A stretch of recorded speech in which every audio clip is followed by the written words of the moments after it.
Today I'm excited to present you my biggest project, called ShadeGuard, a new Blender add-on that contains a library of over 100 smart materials for realistic and convenient shading. Now, I have been working on this project for about a year now, because I had to learn multiple skills including procedural shading, the basics of Python and the Serpent visual coding to even bring this project to life. But the add-on is done and it's already available for public on my page. I'm already working on the next update that will bring you new features, but more on that later, because now I want to show you what this add-on can do. So when you download the add-on from my website, it will basically come as a zip file. And when you open the zip file, you can see that there are some files in it, but you don't have to worry about that because I'm gonna show you how we can take the zip file and how we can install this add-on into the Blender. So open a new Blender file and make sure that the Blender version that you are using is at least 4.3 or higher. The reason for this is that some materials that are included in the pack are using nodes that are only available in these higher versions of Blender. So if you use older versions of Blender, most of the materials should work, but you may experience some artifacts or some shading issues because you are essentially using assets from a newer version of Blender, which includes data that the older version of Blender just cannot read. So just from the start, make sure that you're using Blender 4.3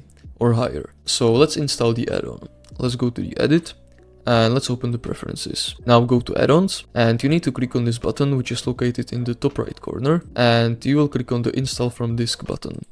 And now you need to find the zip file. So I already have the destination, so I'm just gonna paste the destination. I'm gonna click on the zip file, and the only thing that you need to do is to click on this install from disk button.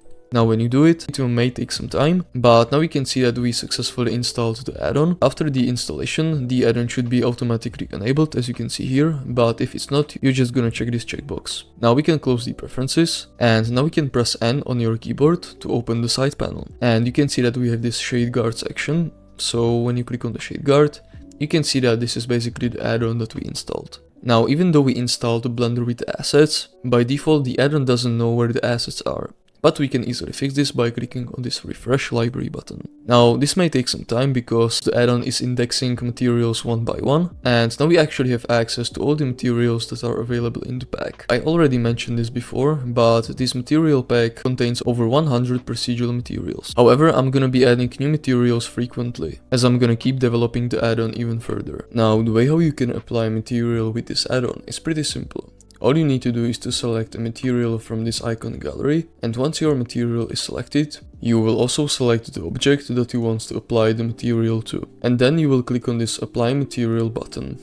And as you can see, everything should be set up automatically. Now we can see that right after I applied the material, a new section appeared inside the add-on. And here we can basically tweak and adjust the material characteristics, properties, and you can basically customize its appearance. You can adjust the scale of the material, you can adjust the color, you can also create unlimited variations of the same material, which will basically randomize the material appearance. This is probably the biggest advantage of procedural materials, because when you compare it to the regular PBR material sets, even though they are seamless, they are usually limited by their canvas, and all the information is baked into the individual maps, which will create a realistic texture. However, you will not be able to tweak or adjust the material directly in Blender, which can be sometimes hard when you are looking for a specific material for your project, or you just want to create a completely new material. Now, as I said in the beginning, I'm already working on the next update that will include new materials, descriptions for the properties, new optimization features, and also new functions, including more advanced filtration system with a search bar and a category menu. So if you would like to try out this add-on, it is the first link in the description, and if you are still uncertain if you want to get this add-on or not, you can get the light version with 5 procedural materials, which is completely free. Also, there is a 50% discount on the add-on right now, but it's only for the first 100 orders. So if you want to catch this discount, don't hesitate too long. That's all from me today. I hope you liked the video. If yes, give the thumbs up.